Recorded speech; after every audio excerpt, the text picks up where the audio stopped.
certeza que o Espírito de Deus está se manifestando e o Senhor está nos abençoando. Amém? E nesse segundo momento nós queremos estar compartilhando com você um pouco mais sobre as questões que envolvem a nossa vida espiritual com o Senhor, a nossa preparação, a nossa caminhada para a volta de Jesus. Amém? Então, se você pegar na outra face do teu roteiro, você vai encontrar ali, nós vamos estar falando sobre o dia do Senhor, que Ele virá, né? Usando o texto de 2 Tessalonicenses 2, verso 1 e 2. Sugiro que você leia em casa, pelo menos os 12 versos desse capítulo, onde o apóstolo Paulo faz uma referência bastante consistente, muito detalhada, a respeito da volta de Jesus e como essas questões impactam a nossa vida. Então vamos ler juntos, irmãos, esse texto. Diz assim, já está ali também na tela: Irmãos, quanto à vinda do nosso Senhor Jesus Cristo e a nossa reunião com Ele, rogamos a vocês que não se deixem abalar nem alarmar tão facilmente, quer por profecia, quer por palavra, quer por carta supostamente vinda de nós, como se o dia do Senhor já tivesse chegado. Amém? E aí temos a nossa pergunta para uma reflexão do texto. E ali a afirmação da pergunta, a primeira parte diz assim: um falso ensino do arrebatamento estava desestabilizando a fé dos irmãos da igreja de Tessalônica. Esse era um problema que Paulo estava combatendo e ajudando os irmãos. E na sequência nós já vamos ver um pouquinho mais de detalhes sobre isso. Mas quanto ao arrebatamento em relação à nossa vida, o que você imagina? Estaria a igreja sujeita a riscos semelhantes? E que tipo de risco, se você acha que existe, em relação ao entendermos o arrebatamento? Quanto ao arrebatamento? Então, se você puder, coloque ali a tua resposta para a nossa reflexão, e na sequência vamos compartilhar, ok?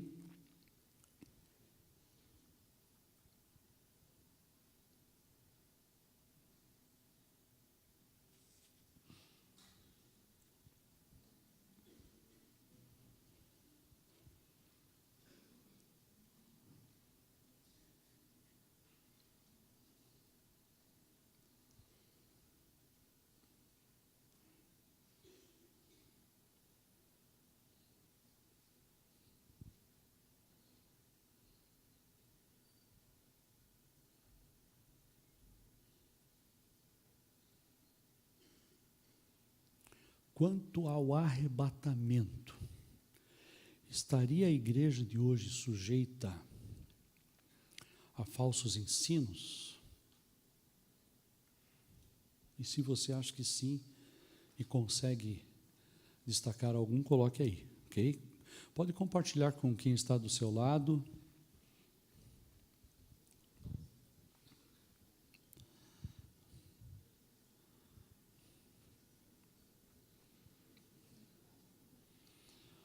O que o teu irmão do teu lado acha, ou pensa, ou crê?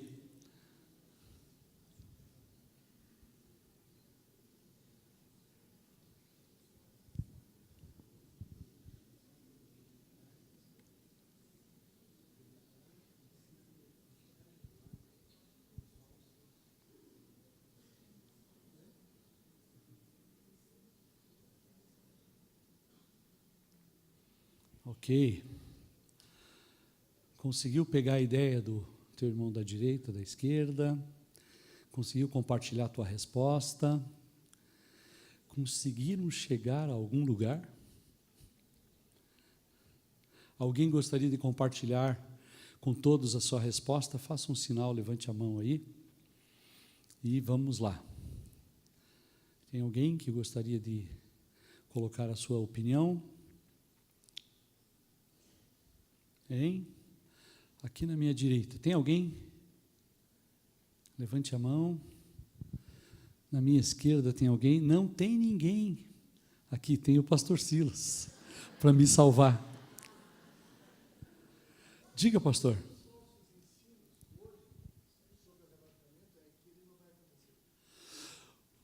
Um dos ou o principal? Ah? Um dos falsos ensinos, diz o pastor Silas, com relação ao arrebatamento, é que ele não vai acontecer. Tem mais alguém? –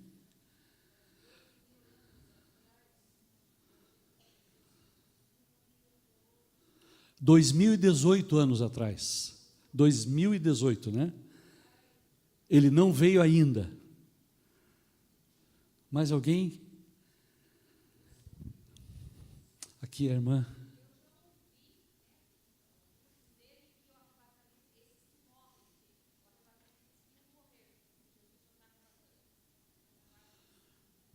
Que Jesus já está arrebatando esses que morrem e que ele não vai acontecer para quem está vivo, então. Nossa, é complicado. Aqui.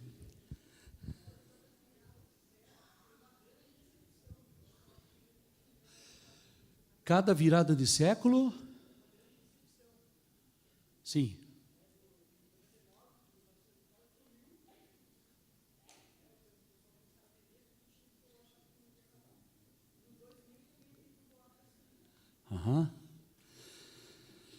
E essas confusões continuam, né? Eu lembro de 2012. Lembra do filme 2012? Lembra dos maias, o fim do mundo e tantas outras coisas? Quanto ao arrebatamento, também tem muita coisa incomodando as pessoas e confundindo outras.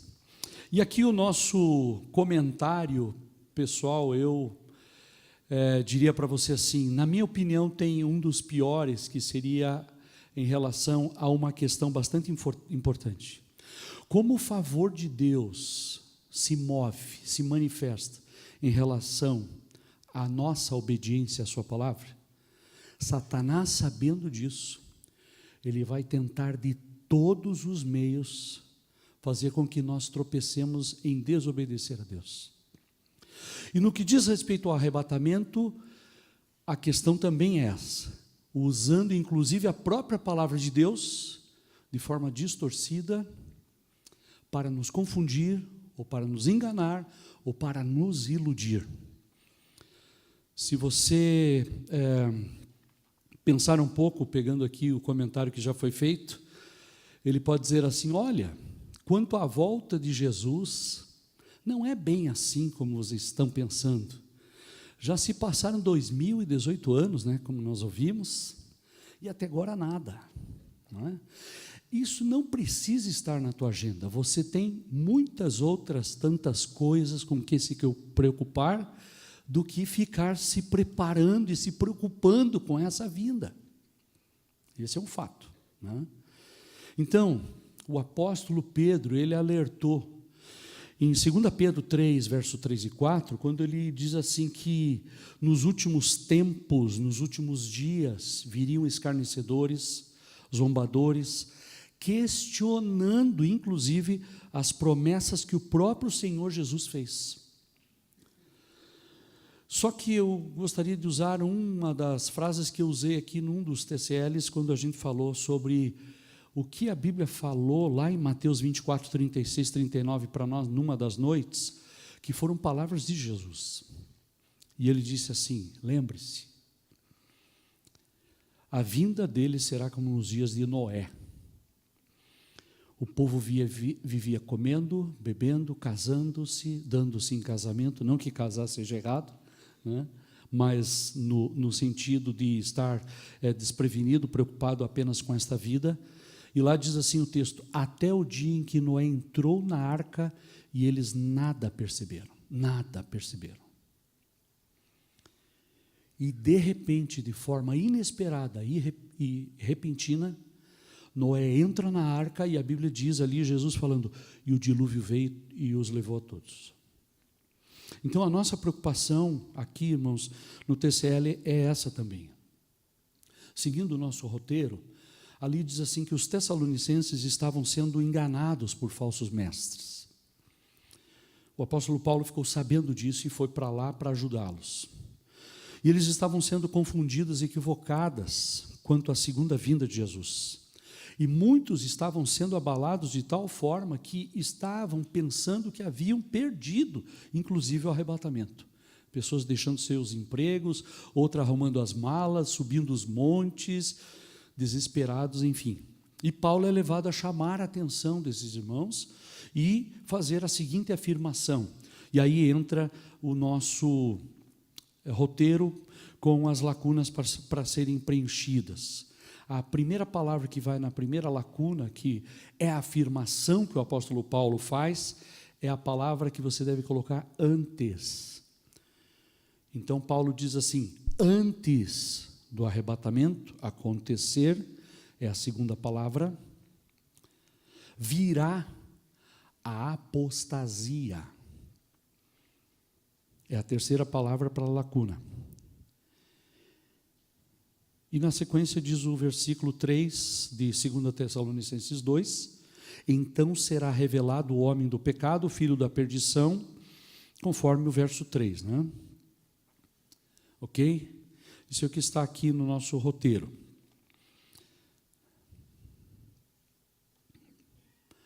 E aí a sequência diz ali, quanto o apostatar da fé, ou seja, abandonar a fé, né?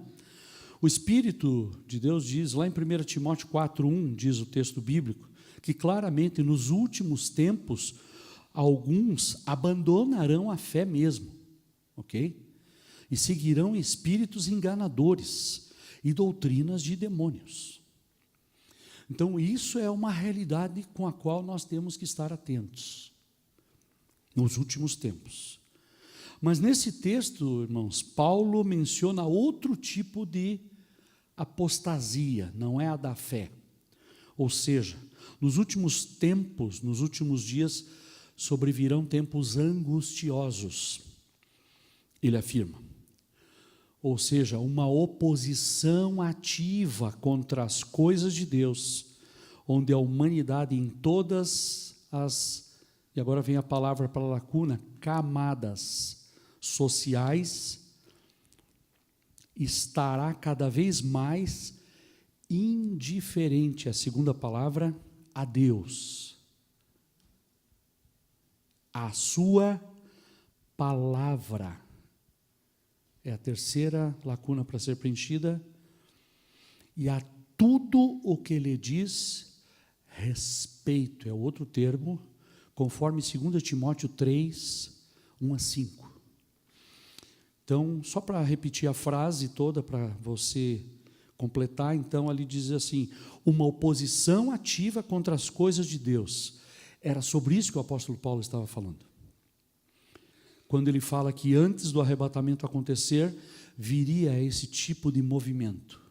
Não dos fiéis abandonando a fé, mas que a própria humanidade, o mundo, o palco, estaria sendo preparado para a volta de Jesus, mas em relação ao anticristo também estaria sendo preparado. E aí ele diz ali, a humanidade em todas as camadas sociais estará cada vez mais indiferente a Deus, a sua palavra e a tudo que ele diz respeito. É o que o pastor Silas estava falando aqui. Deixa eu só mencionar o 2 Timóteo 3, 1-5, quando diz assim, olha só o nível do texto. Não está no teu roteiro, mas eu gostaria que você ouvisse. Saiba disto, nos últimos dias sobrevirão tempos terríveis, diz Paulo para Timóteo. Os homens serão egoístas, avarentos, presunçosos, arrogantes, blasfemos, desobedientes aos pais, ingratos, ímpios.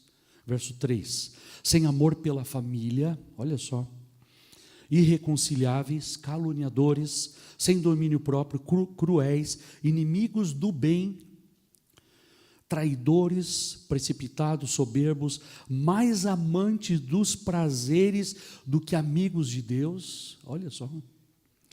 E o verso 5, tendo a aparência de piedade.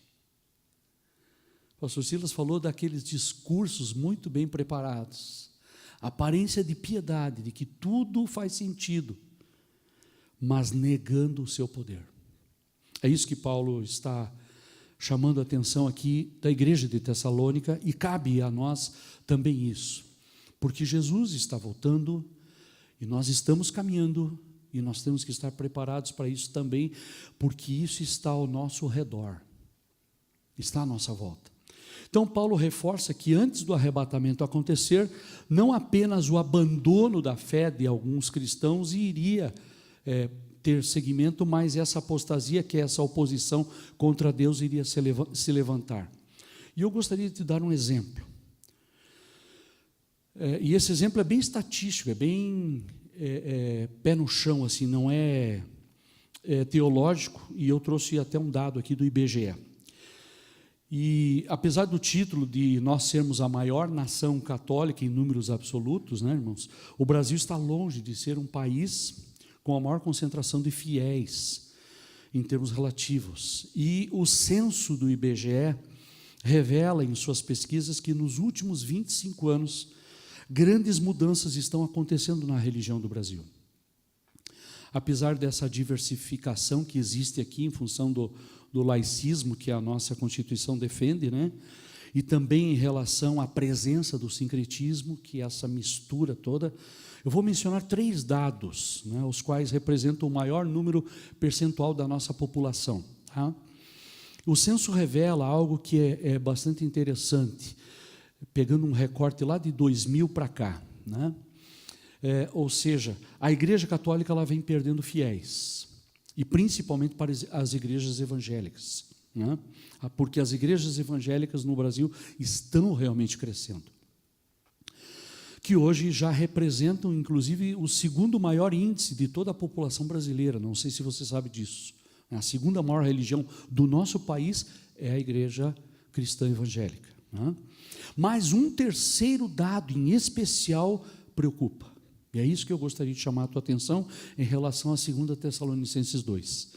O censo diz que cresce no país o número dos brasileiros que se declaram sem religião, ou seja, sem nenhuma filiação religiosa. E esse dado é um sinal de alerta para nós, em relação à apostasia que o apóstolo Paulo está trazendo para nós. E para que você tenha uma ideia, esse censo, eu peguei só um ponto assim de toda a pesquisa estatística do IBGE, o de 2010. A estatística apontou, então, a seguinte composição religiosa: 65% dos brasileiros da população de 2010, que era em torno de 191 milhões, ou seja, 124 milhões se diziam católicos. Esse número vem decaindo. De 2000 era 74% e agora já está em 64%. Em relação à igreja cristã, os evangélicos, de 16% de 2000 para 2010, por exemplo, já são 22%, está crescendo. E o terceiro desse grupo aqui, que é o que aparece na estatística, que não são as demais religiões do nosso Brasil, irmãos. Isso é que chama a atenção. Não são as outras religiões que estão cobertas pela nossa Constituição para estarem livremente atuando no país. É justamente um item que chama muito a atenção, inclusive na estatística brasileira. O IBGE faz esse levantamento e faz essa declaração dizendo que esse terceiro maior percentual de toda a população brasileira não são as outras religiões, mas são os ateus, os gnósticos e os deístas, né? Não sei se você tem noção, nós não temos tempo de entrar no mérito aqui de quem é cada grupo, mas principalmente ateus. Os gnósticos é um cristianismo esotérico, né? E ele está aqui, ele já existia desde a época da igreja primitiva, e aí nós temos que tomar muito cuidado com isso. Eu não vou entrar no mérito dessas religiões, mas ali fala que esse grupo, que já é o terceiro no Brasil, é 8% da população, 15 milhões de pessoas, e ele está aumentando, né? Então essa indiferença, essa iniquidade, ela, contra as coisas de Deus, ela tende a aumentar e preparar o caminho, inclusive, para o anticristo. O texto, a gente não entrou no mérito de lê-lo todo, por isso eu sugeri para você, mas lá Paulo diz que o homem do pecado vai se manifestar num contexto desses. E aí Paulo entra numa outra questão que é bastante importante, não só a apostasia, que eu e você precisamos saber, o texto de 2 Tessalonicenses 2, ele traz outro esclarecimento. E, seguindo o roteiro ali, nos diz assim: o mistério da iniquidade já está em ação. Esse já aqui na Bíblia, irmãos, principalmente no Apocalipse, em termos proféticos, da teologia profética, é que é agora, já está operando, tá? Porém, o homem do pecado somente poderá se manifestar depois que aquele que o detém seja afastado, conforme o verso 7 desse texto que a gente mencionou no início do roteiro. Muito bem, o que isso significa? Aquele que o detém, irmãos, é o Espírito de Deus que está sobre a igreja. Muitos teólogos chegam a fazer outros tipos de afirmação, mas na maioria deles, o consenso cristão principalmente é de que o poder que detém todo o poder maligno para se manifestar e se revelar nessa terra é o poder do Espírito Santo que está sobre a igreja. E aí então o verso 8 diz assim: então será revelado o perverso, a quem o Senhor Jesus matará com o sopro da sua boca e destruirá pela manifestação da sua vinda. Então, assim como Jesus destrói o perverso, assim também serão condenados todos os que não creram na verdade, mas tiveram prazer na injustiça. Isso é fato, nós já temos falado algumas vezes aqui que Deus, Ele sempre vai respeitar o livre-arbítrio, né? Mas aqueles que se levantam contra, principalmente contra, né, vão ser condenados. Isso é bíblico. Então, só um comentário rápido: ainda que o mal e o engano já operem nesse mundo, irmãos, Jesus disse isso, e ele deixou claro isso em Mateus 24, verso 12, que devido ao aumento da maldade, o amor de muitos vai esfriar. Este poder que o detém, eu reforço, é o poder que está sobre a igreja, o Espírito Santo em pessoa. E o que Paulo está declarando é que o homem do pecado não poderá se manifestar ou ser revelado até que Jesus venha para buscar, com esse objetivo, a sua igreja. E então o arrebatamento vai acontecer antes desse grande momento no mundo que se chama grande tribulação. E esse texto, Paulo não somente é muito estratégico, por isso Tessalonicenses 2 deve ser lido em casa com bastante atenção, em termos proféticos, porque nenhum outro texto, a escritura profética, trata de pontos com tantos detalhes e revelações apuradas dos fatos que envolvem esse acontecimento. Não existe outro lugar na Bíblia que não seja 2 Tessalonicenses 2. Então, quando ele diz ali para nós: irmãos, quanto à vinda do Senhor Jesus Cristo e a nossa reunião com Ele, que foi o que nós lemos no início, né? A palavra grega traduzida por reunião, ela é encontrada também em Hebreus 10, 25, que também diz: não deixemos de reunir-nos como igreja. Eles são encontrados somente nessas duas passagens no Novo Testamento, se referindo à igreja pela primeira vez, em que toda a igreja, todos os cristãos estão sendo reunidos diante do Senhor. Isso é o complemento lá de 1 Tessalonicenses 4,17, que a gente já abordou aqui em outros encontros, e esse texto fala do nosso encontro com Jesus nos ares. Você deve lembrar disso, né? Então, irmãos, só para que a gente tenha uma noção clara dessas questões. Primeiro, Jesus afirmou que vai vir nos buscar. Isso é fato, isso é bíblico.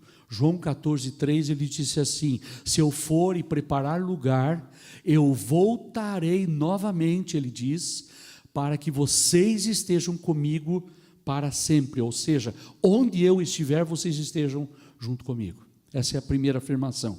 A segunda afirmação bíblica, irmãos, é que a igreja tem a promessa do livramento da ira divina sobre o mal, sobre a iniquidade, que vai ser derramada na grande tribulação. A Bíblia fala em Apocalipse 3,10, quando diz: visto que você guardou a minha palavra de exortação, a perseverança, eu também o guardarei da hora da provação que está para vir sobre todo o mundo, para pôr à prova os que habitam na terra.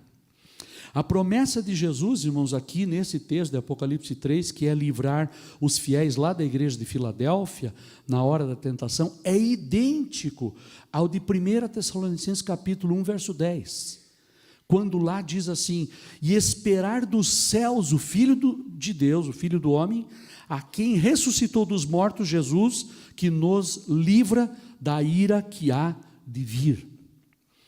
Em outras palavras, a maioria dos comentaristas bíblicos afirma que essas promessas são válidas para todos os fiéis em Deus em todas as eras bíblicas, ok? Porque a igreja é alvo da graça e não da ira de Deus, não do seu juízo. Isso é importante a gente entender. Então, a grande tribulação será a ira de Deus derramada sobre o mundo nos 3 ais, diz o Apocalipse: selos, taças, trombetas, sobre as nações que estarão lutando contra ele, contra Deus, conduzidos pelo anticristo, diz a Bíblia. E é interessante que durante os capítulos, dos 22 capítulos do Apocalipse, 16 são só sobre grande tribulação, tamanha a importância desse tema. E lá a igreja não é mencionada em nenhum lugar. Isso quer dizer o seguinte: a grande tribulação é a 70ª semana da profecia de Daniel, que se refere à ira de Deus sobre o mundo e não sobre a igreja. E Tessalonicenses 2, que nós lemos aqui, o verso 4, nós não lemos esse texto, mas eu quero mencionar, diz que o anticristo, ele quando se manifestar, vai se declarar divino, agindo como se fosse Deus. O verso 9 diz assim, menciona que a vinda dele é segundo a ação de Satanás, com todo o poder, com sinais e com maravilhas enganadoras. Muitos me perguntam, inclusive, se o anticristo vai ser um líder político, mas aqui eu quero dizer para você que não se trata se ele vai ser um líder político ou até tem influência militar, ainda que o Apocalipse 13 lá dá essas informações para nós, mas será uma pessoa que vai reivindicar, irmãos, uma posição acima de todos os deuses e de tudo que se associa à adoração, pois ele alega ser Deus. E no tempo da grande tribulação, nós também temos uma outra informação: o terceiro templo judaico vai estar de pé, e a Bíblia diz que é onde ele vai entrar e se assentar. E ali, Daniel capítulo 9 fala assim, é a revelação da abominação da desolação. Então, seguindo só o roteiro, para concluir a nossa leitura, porque a nossa hora já está acabando, eu queria chamar a atenção quando eu mencionei aqui que o anticristo, ele reivindica uma posição divina e principalmente associada a tudo que se refere à adoração. E eu lembrei de uma coisa, que nós como primeira igreja temos sido chamados para sermos adoradores de Deus. E o nosso desafio, como diz ali o rodapé do roteiro, é esse: evitarmos todo tipo de conduta iníqua, permanecendo na condição abençoada daqueles que reverenciam o Senhor, daqueles que cumprem a sua vontade, daqueles que o servem. Amém? Nós estamos, irmãos, no TCL continuamente aqui, e como líderes, mas não esqueça que para ser aprovado por Deus, não tem nada a ver com o trabalho que você faz na igreja, ou com o cargo que você ocupa. Nada disso é o que te aprova ou não diante de Deus. Porque como igreja, irmãos, no dia em que nós estivermos diante do Senhor, será examinada a intenção do nosso coração com a qual nós fizemos a obra dele. Eu só queria lembrar você de 1 Coríntios 3,13, quando o texto diz assim, sua obra será mostrada, Porque o dia do Senhor, o dia aqui no texto bíblico está com letra maiúscula, não é um dia comum, trará a nossa obra à luz, pois será revelada pelo fogo. O que? A qualidade da obra com a qual nós fizemos tudo para o Senhor. E o texto diz assim, que provará a qualidade da obra de cada um. Ou seja, enquanto eu e você estamos na graça, irmãos, nós precisamos nos manter nessa condição abençoadora, estarmos caminhando. Se nós estamos vendo o que estamos vendo aí, não sei se você soube da repercussão de notícias da ida do Papa, né, de uma viagem que o Papa fez agora recentemente. O país era 90%, onde ele foi, eu não vou entrar no mérito, mas o país onde ele foi era 90% católico. Esse número despencou. E alguns repórteres disseram assim, o país já tem aprovado o aborto. Foi falado isso hoje aqui. O país já tem aprovado também a questão dos casamentos multiformes. Inclusive o representante do país estava dentro desse grupo. E aí nós ouvimos hoje aqui que quando essas coisas são legalizadas, o juízo de Deus vem sobre a terra. Então, enquanto nós estamos vivendo todas essas coisas, irmãos, nós temos que confiar que o Espírito de Deus é aquele que nos capacita para andarmos branqueando nossas roupas dia a dia. A resposta que eu pus para a pergunta do pastor Silas foi essa, fazer uma cirurgia espiritual. Compartilhei com o pastor Joe ali. Fazer uma cirurgia espiritual dos olhos, das mãos, e nós não foi por acaso, o pastor Carlinhos nem se tocou nisso. Eu quero te tocar, eu quero te ver. Olha só, o Espírito de Deus está falando para nós sobre isso. Eu quero te tocar, eu quero te ver, purificando-nos, purificando-nos, purificando-nos. Porque as coisas ao nosso redor tenderão a caminhar do jeito que a Bíblia diz que vão caminhar, mas nós temos que estar preparados, porque a qualquer momento o Senhor vai aparecer. Amém? Então, por favor, pense um pouco nisso, pense no que você tem ouvido aqui, pense na graça que o Espírito tem te dado, o Espírito Santo de Deus tem te dado, para corrigir os desvios da tua caminhada e andarmos no caminho do Senhor Jesus. Amém? Antes de pedir que você fique em pé, eu estava lembrando de uma cena quando estávamos compartilhando esse TCL aqui com a minha esposa, e João e Pedro correram para o sepulcro de Jesus, quando Maria Madalena os avisou que o sepulcro estava escancarado e Jesus não estava mais lá. A Bíblia fala que eles correram. Tamanha era a ansiedade de ver o Mestre. Não o viram. A Bíblia diz que eles voltaram para casa. E eu fiquei imaginando como é que ficou o coração daqueles dois. O nosso Mestre sumiu. O sepulcro foi roubado, não sabemos nem o que aconteceu.